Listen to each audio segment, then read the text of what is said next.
नमस्कार। Colonel academy के online platform पर एक बार फिर से आपका स्वागत है।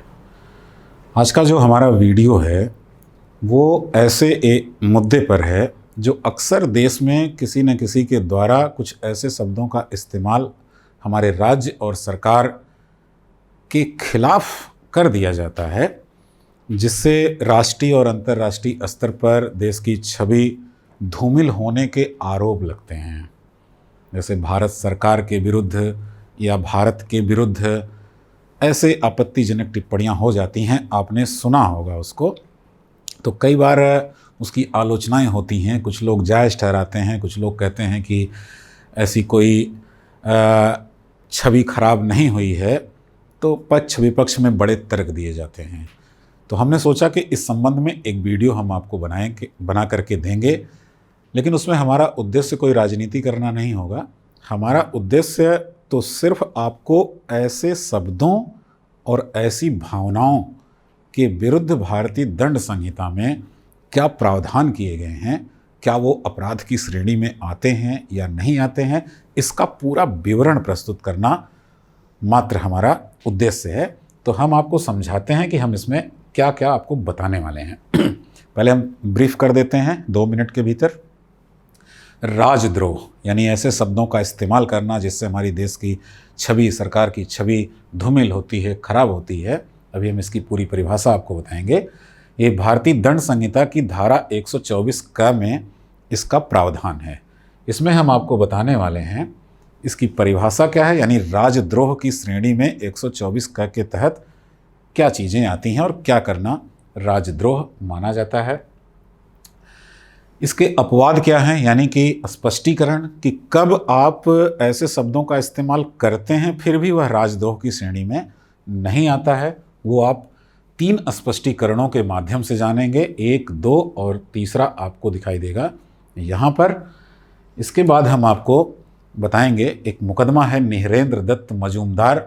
इसके ज़रिए हम आपको ये बताएंगे कि जब राज्य ऐसे व्यक्तियों के विरुद्ध कार्रवाई करता है, तब जब कुछ लोग उस राज्य को गलत ठहराते हैं कि भाई अभिव्यक्ति का अधिकार है तो आप उनके खिलाफ क्यों कार्रवाई कर रहे हैं, तो उस पर राज्य के पक्ष में जो बातें इस मुकदमे में कोर्ट के द्वारा बताई गई हैं उसका हम आपको जिक्र करेंगे आपके सामने।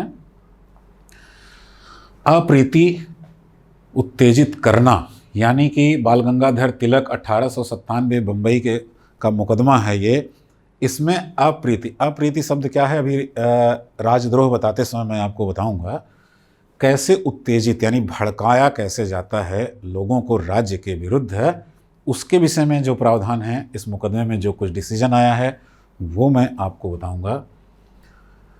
प्रयास, यानी कि राजद्रोह करना ही अपराध नहीं है, बल्कि राजद्रोह करने का प्रयत्न भी अपराध की श्रेणी में आता है। इसका जिक्र हम करेंगे। सुरेश नारायण आदिचार्य का एक मुकदमा था, ये 1931 का मुकदमा था, और उसमें डाक द्वारा कोई दस्तावेज भेजा जाता है तो उसको लेकर के क्या प्रावधान है, क्या वहाँ से भी राजद्रोह हो सकता है, इस पर भी हम चर्चा करने वाले हैं। और भारत में विधि द्वारा स्थापित जो सरकार है, यानी जिस सरकार के विरुद्ध आप वक्तव्य देते हैं या प्रकाशन करते हैं जिससे राजद्रोह की श्रेणी में आपका वक्तव्य आता है, तो उस सरकार में कौन कौन शामिल होता है उसके विषय में हम बात करेंगे। और उत्तेजना के प्रकार, यानी कि वो क्या तरीके हैं जिससे आप भड़काने वाले शब्दों या प्रकाशन या लेख को लोगों के सामने ले आते हैं, यानी उत्तेजना कितने प्रकार से की जा सकती है, उस पर क्या न्यायालय के निर्णय हैं और क्या आईपीसी में प्रावधान है, ये भी आप जानेंगे। तो इतनी सारी चीज़ों को आप यहाँ पर समझने वाले हैं, लेकिन हम शुरुआत से ही शुरू करते हैं। राजद्रोह, धारा 124 का भारतीय दंड संहिता में इसका प्रावधान है। वास्तव में भारतीय दंड संहिता की धारा 121 से लेकर के 130 तक में राज्य के विरुद्ध अपराध बताए गए हैं, जिसमें 124 क में राजद्रोह आता है, जो कि आपका मुख्य मुद्दा है। अब इसकी परिभाषा क्या होती है, देखिए मैंने वही 124 का प्रावधान यहाँ पर रखा है। कहा गया है जो कोई बोले गए या लिखे गए शब्दों द्वारा, यानी बोल करके या लिख करके, या संकेतों द्वारा यानी किसी संकेत से, या दृश्य रूपणों द्वारा यानी कोई फोटो हो, कोई पिक्चर हो, कोई चलचित्र हो, या अन्यथा यानी किसी भी अन्य तरीके से। देखिए अब कुछ भी नहीं बचा इसमें, यानी कि बोल करके, लिख करके, संकेत से, दृश्य रूपण, या फिर अन्यथा यानी किसी भी तरीके से विधि द्वारा स्थापित सरकार को, जिसका भी हमने जिक्र किया था, विधि द्वारा स्थापित सरकार, हमारे भारत में जो कानूनी रूप से बनी हुई सरकार है, उसके प्रति घृणा या अवमान पैदा करेगा या पैदा करने का प्रयत्न करेगा, या अप्रीति प्रदीप्त करेगा या प्रदीप्त करने का प्रयास करेगा, वह राजद्रोह का दोषी होगा। अब यहाँ पर देखिएगा कि शब्द आया है अप्रीति। अप्रीति का मतलब होता है, प्रीति मतलब प्रेम होता है, अप्रीति मतलब जिसको इस देश से प्रेम नहीं है, इस सरकार से प्रेम नहीं है, ऐसा वक्तव्य देगा। प्रदीप्त मतलब उत्तेजित करना, बढ़ावा देना, भड़काना, प्रदीप्त करेगा। मतलब सीधे सीधे हुआ कि कोई व्यक्ति जो अपने लेख द्वारा, बोले गए शब्दों द्वारा, प्रकाशन द्वारा, दृश्य रूपणों द्वारा या किसी भी अन्य तरीके से भारत में विधि द्वारा स्थापित सरकार के विरुद्ध अभक्ति, यानी जहाँ से सरकार के प्रति प्रेम भावना नष्ट होती है, उसके प्रति विश्वास नष्ट होता है, ऐसा कुछ भी भड़काएगा, वह राजद्रोह का दोषी होगा। ऐसा धारा 124 का आईपीसी में वर्णन किया गया है। अब इसमें जो स्पष्टीकरण है उसमें इस अप्रीति शब्द को भी समझाया गया है कि क्या होता है, उसको आप यहाँ देख सकते हैं। 3 स्पष्टीकरण मैंने कहा था कि आपको समझना होगा, नहीं तो भ्रमित हो जाएंगे, हर किसी को आप दोषी मानने लगेंगे। देखिए पहला क्या है स्पष्टीकरण, अप्रीति पद के अंतर्गत अभक्ति और शत्रुता की समस्त भावनाएं आती हैं। अप्रीति जो शब्द है, इसको देखिए इन्वर्टेड कॉमा में रखा गया है और इसका अर्थ बताने की कोशिश की गई है।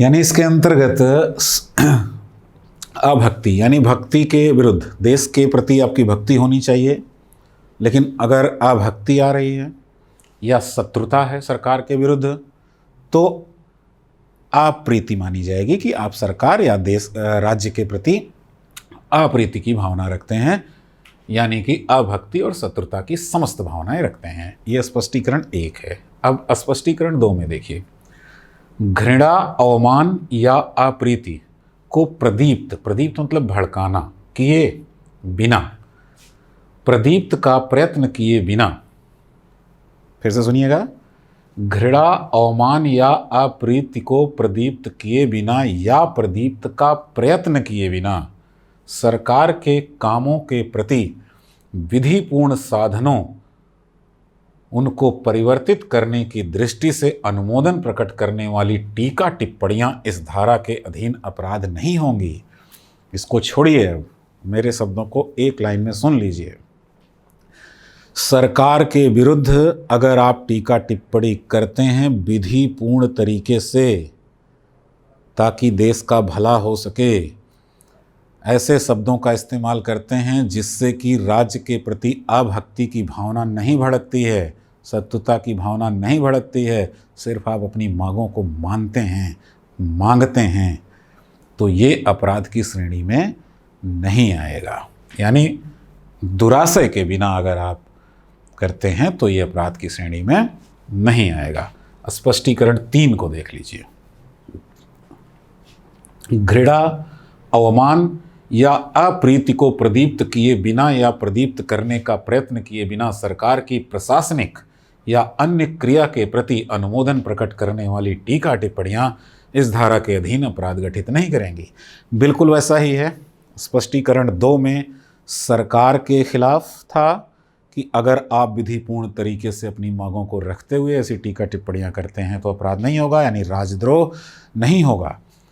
और स्पष्टीकरण 3 में है सरकार की प्रशासनिक या अन्य क्रिया के प्रति, यानी जो प्रशासन चलाने वाले लोग हैं, प्रशासनिक संस्थाएं हैं, उनके खिलाफ भी अगर आप बोलते हैं जिसमें अभक्ति की भावना नहीं भड़कती है तो भी वो अपराध की श्रेणी में नहीं आएगा।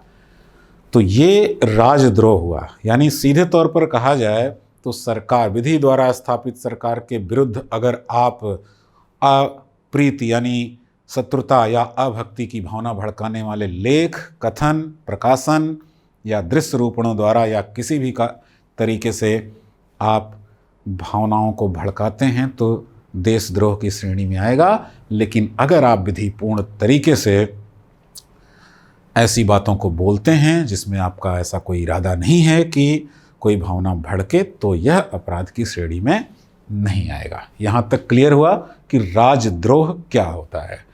अब देखिए हम आगे चलते हैं। चलिए इससे चलने से पहले थोड़ा सा यहाँ हम आपको और बता दें, ये जो तीनों स्पष्टीकरण हैं ये भारतीय दंड संहिता जो कि 1860 में लिखी गई थी, उस वक्त ये स्पष्टीकरण शामिल नहीं थे।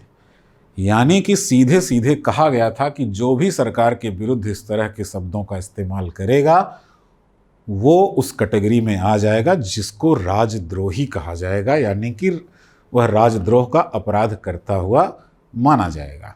लेकिन 1970 में इसमें 1870 में इसमें संशोधन हुआ और ये स्पष्टीकरण जोड़ दिए गए, यानी कि अपवाद जोड़ दिया गया भाई कि अगर आपकी भावनाएं नहीं हैं ऐसी तो फिर वह अपराध की श्रेणी में नहीं आएगा।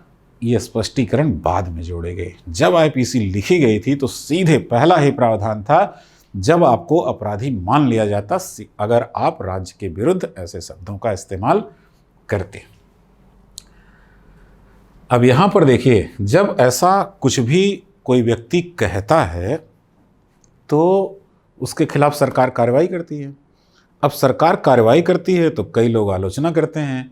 आपने देखा होगा कई घटनाएं हमारे देश में पिछले कुछ वर्षों में घटी हैं कि भारत के खिलाफ किसी ने कुछ शब्दों का इस्तेमाल किया। जेएनयू में कई बार ऐसी घटनाएं हो जाती हैं, मीडिया में आप देखते होंगे, कई जगहों पर ऐसा होता है, तो सरकार उनके खिलाफ कार्रवाई करती है। तो इसी देश का एक वर्ग है जो कहता है कि ऐसी कार्रवाई उसके विरुद्ध नहीं होनी चाहिए क्योंकि उसको अभिव्यक्ति का अधिकार है। तो उस पर एक केस है ये, और ये केस आज का नहीं है, ये आज़ादी से पहले का है।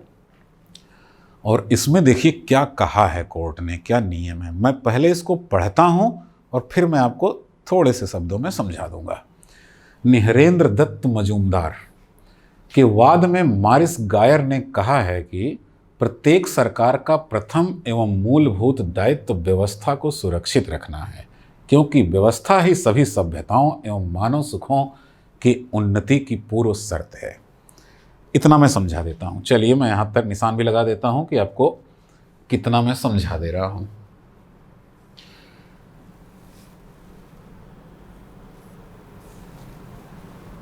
देखिए, मारिस गायर ने कहा है कि प्रत्येक सरकार का प्रथम एवं मूलभूत दायित्व व्यवस्था को सुरक्षित रखना है, क्योंकि व्यवस्था ही सभी सभ्यताओं एवं मानव सुखों की उन्नति की पूर्व शर्त है। यानी कि जो भी सरकार है उसका काम है कि देश में व्यवस्था बनी रहे। इसलिए जब भी कोई ऐसा शब्द, ऐसे लेख, ऐसे प्रकाशन आएंगे तो सरकार की जिम्मेदारी है कि हम उन व्यवस्थाओं को बना करके रखें। इसलिए सरकार कार्रवाई करेगी। यहाँ तक ये बात समझ में आ गई। अब देखिए आगे कि आप कहते हैं ना कि कार्रवाई करेगी, ठीक है, लेकिन ऐसी कार्रवाई कि उससे उस व्यक्ति के अधिकारों का हनन हो रहा है, तो उस पर भी आगे बात हो रही है। इस दायित्व का कभी कभी निस्संदेह इस प्रकार पालन किया गया है कि उपचार रोग से भी भयानक साबित हुआ, परंतु यह दायित्व तब भी समाप्त नहीं होता, क्योंकि जिन लोगों पर इसे पालन करने का दायित्व था, उन लोगों ने सुचारू रूप से पालन नहीं किया। देखिएगा, यानी कि जब सरकार उन व्यक्तियों के विरुद्ध कोई कठोर कार्रवाई करती है तो उनके अधिकारों का हनन होता है। तब भी इस मुकदमे में कहा गया है कि सरकार का वह कृत्य जायज़ है, क्योंकि कभी कभी उपचार रोग से भी ज़्यादा भयानक हो जाता है। तब भी यह जायज़ है। क्यों? क्योंकि जिनको बचाव करना था, यानी जो इस देश के नागरिक थे, जिनकी राज्य के प्रति श्रद्धा होनी चाहिए थी, उन्होंने नहीं किया। तो हमें तो व्यवस्था बनाना ही है। इस वजह से भले ही उपचार रोग से ज़्यादा भयानक हो जाए, तब भी हमें उपचार करना ही होगा। यह राज्य का उन लोगों के लिए जवाब है जो राज्य पर आक्रमण करने या इसे नष्ट करने के प्रयोजन से राज्य की शांति को भंग करने, लोक विक्षोभ उत्पन्न करने, अव्यवस्था उत्पन्न करने, अन्य लोगों को ऐसा करने के लिए उत्प्रेरित करने का प्रयत्न करते हैं। यानी कि राज्य तब भी ऐसा करेगा क्योंकि यह उन लोगों को जवाब दिया जा रहा है जो कि इस देश के लोगों को भड़काने का काम करते हैं, राज्य के विरुद्ध उकसाने का काम करते हैं कि किसी भी तरीके से आप नहीं बचेंगे अगर राज्य के विरुद्ध आप राजद्रोह कर रहे हैं तो। शब्द, कृत्य एवं लेखन देशद्रोह गठित करते हैं यदि वे इस आशय या प्रवृत्ति से युक्त हैं। लोक अव्यवस्था, इसकी युक्त प्रत्याशा या लोक व्यवस्था की संभावना ही इस अपराध का तत्व है। यानी कि जो आपके शब्द हैं, जो लेख हैं, जो प्रकाशन हैं, उससे राजद्रोह भड़कता है। उससे देश के खिलाफ भावनाएं भड़कती हैं। इसलिए राज्य की कार्रवाई को इस मुकदमे के आधार पर जायज़ ठहराया गया है। परिवादित कृत्य या शब्द या तो अव्यवस्था उत्पन्न करने या तो ऐसे हों जिनसे कोई भी युक्त व्यक्ति संतुष्ट हो जाए कि उनका आशय प्रवृत्ति अव्यवस्था उत्पन्न करने योग्य हो। यानी कि बस इतना जरूरी है कि आपने जो कार्य किया है, अगर उससे लोक व्यवस्था भंग हो रही थी तो हम कार्रवाई करेंगे।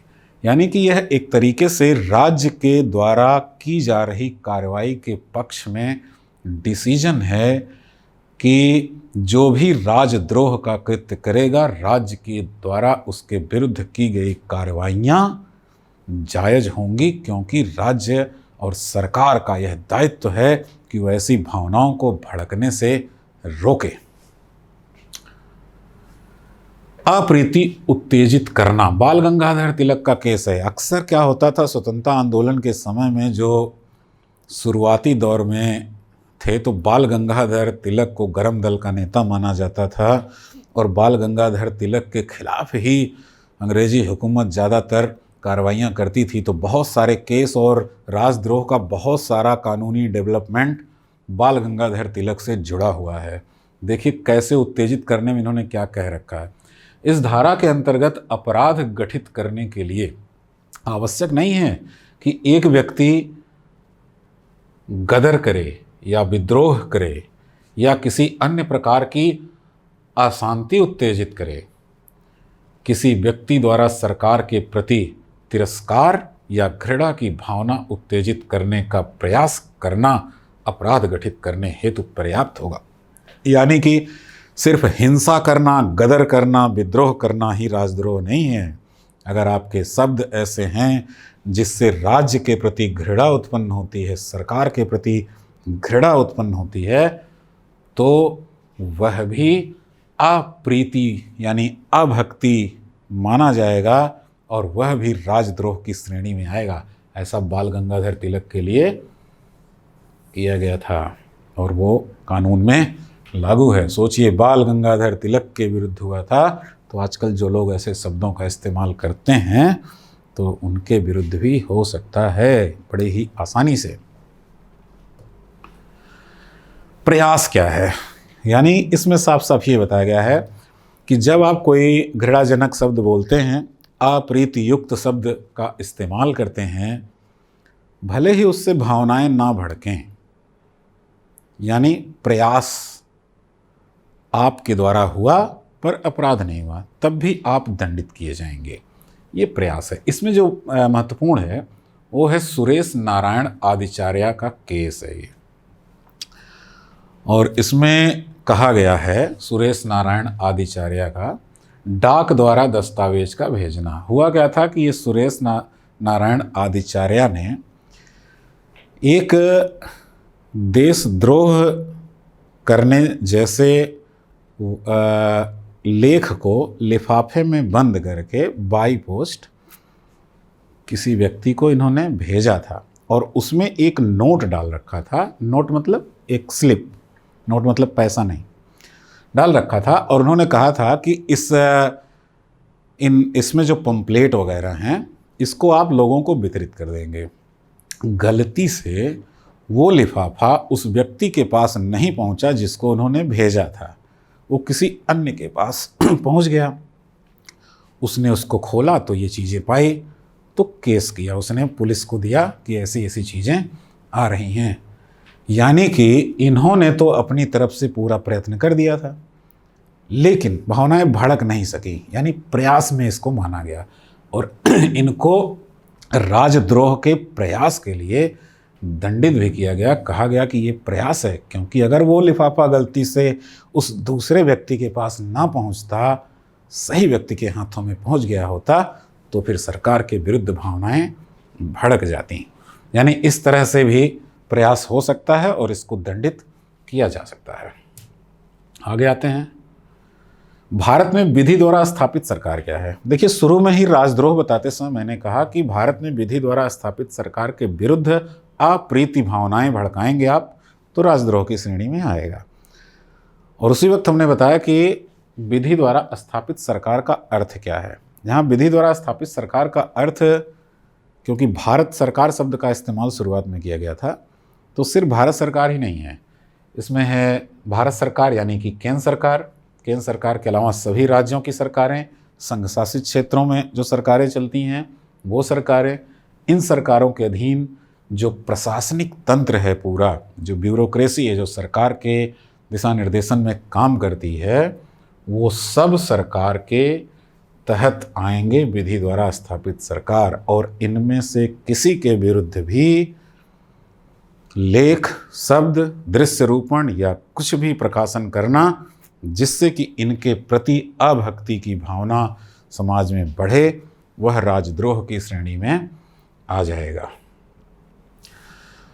अब यहाँ देख लीजिए उत्तेजना के प्रकार, यानी कि ये जो उत्तेजक शब्दों का इस्तेमाल किया जाता है जिससे भावनाएं भड़कती हैं, जिससे राज्य सरकार के प्रति घृणा उत्पन्न होती है या अभक्ति की भावना उत्पन्न होती है, उसके प्रकार क्या हैं। तो देखिएगा, लेखन यानी कोई लेख आप लिख सकते हैं, कविता के द्वारा, कहानी के द्वारा, उपन्यास के द्वारा, नाटक के द्वारा, निबंध इत्यादि, यानी ये तरीके हैं जो प्रकाशित किए जाते हैं, इससे हो सकता है। अब मान लीजिए, अब इसमें फिल्में भी आ सकती हैं, इसमें कोई फ़ोटो भी आ सकती है। शुरू में क्या होता था, फिल्में नहीं बनती थीं तो आईपीसी में शब्द नहीं रखे गए। अब तो बहुत ज़्यादा डेवलपमेंट हो गया, फिल्म बनने लगी, अब तो इंटरनेट पर भी आप कोई वीडियो बना के भी डाल सकते हैं। तो वो सारी चीज़ें इसमें आ सकती हैं, जो तरीके होते हैं उत्तेजना कैसे फैलाई जा सकती है। लेकिन यहीं पर एक अपवाद भी है। यदि राजद्रोह लेखन अप्रकाशित रहता है तो अपराध नहीं होगा। मान लीजिए कि मैं यहीं पर एक वीडियो ऐसे ही शूट करता हूँ भारत सरकार के खिलाफ बोल करके, लेकिन मैं इसको पब्लिश नहीं करता, इसको मैं अपने पास रखे रहता हूँ, तो ये राजद्रोह की श्रेणी में नहीं आएगा। जब तक ये पब्लिश नहीं होगा, लोगों तक पहुँचेगा नहीं, तब तक ये राजद्रोह का अपराध नहीं होगा। मैं पब्लिश कर देता हूँ लेकिन किसी चूक की वजह से वो नहीं जाता। जैसे मान लीजिए मैं वीडियो बनाता हूँ और इसको अपलोड करता हूँ, लेकिन इंटरनेट की वजह से या किसी तरीके से अपलोडिंग फेल्ड हो जाती है, तो ये प्रयत्न में आ जाएगा, क्योंकि मैंने अपनी तरफ से पूरा प्रयास कर दिया, किसी बाहरी चूक या गलती के कारण सफलता नहीं मिल पाई, तो ये उस कार्य के प्रयत्न के तौर पर दंडित किया जा सकता है। लेकिन साफ तौर पर यहाँ आते हैं, तो यहाँ ये है कि अगर आप कोई दस्तावेज़ तैयार करते हैं राजद्रोह लेखन जैसा, लेकिन आप उसको प्रकाशित नहीं करते हैं तो यह अपराध की श्रेणी में नहीं आएगा। यहाँ देखिए नीचे क्या लिखा है, बड़े समूह के प्रतिनिधि को डाक द्वारा संदेश। अगर हम कोई डाक से कोई मैसेज, राजद्रोह लेखन जैसी चीज़ किसी समूह के प्रतिनिधि को, जिसमें बहुत सारे लोग जुड़े हों, कोई पार्टी का नेता हो, कोई दबाव समूह का नेतृत्व करता हो, कोई कंपनी का मालिक हो जिसमें बड़ा समूह जुड़ा हुआ होता है, उसको हम डाक द्वारा भेजते हैं, वह भी अपराध की श्रेणी में आएगा, राजद्रोह की अपराध की श्रेणी में, अगर उस लिफाफे को खोला जाता है तो। अगर वो लिफाफा, यानी कुल मिलाकर के डाक द्वारा राजद्रोह के अपराध को समझाने का प्रयत्न है ये कि आप भेज रहे हैं, अगर लिफाफा खुलेगा तो अपराध की श्रेणी में आएगा, नहीं खुलेगा तो अपराध की श्रेणी में नहीं आएगा। तो इस प्रकार से राजद्रोह को की उत्तेजना फैलाई जा सकती है, यानी कि अभक्ति की भावनाओं को भड़काया जा सकता है। तो धारा 124 का में आपने जो शुरू से देखा कि राजद्रोह है क्या, उसके तरीके क्या हैं, किसके विरुद्ध होता है, कौन करता है, क्या क्या उपाय हैं और उत्तेजना के क्या क्या तरीके हैं। उम्मीद है कि एक छोटी सी धारा आपको इस रूप में समझ में आई होगी। उम्मीद है कि आप इससे काफ़ी लाभ प्राप्त करेंगे, परीक्षा में भी आपके लिए सहायक होगा और सामाजिक रूप से भी आपको ये सहायक होगा। बहुत बहुत धन्यवाद।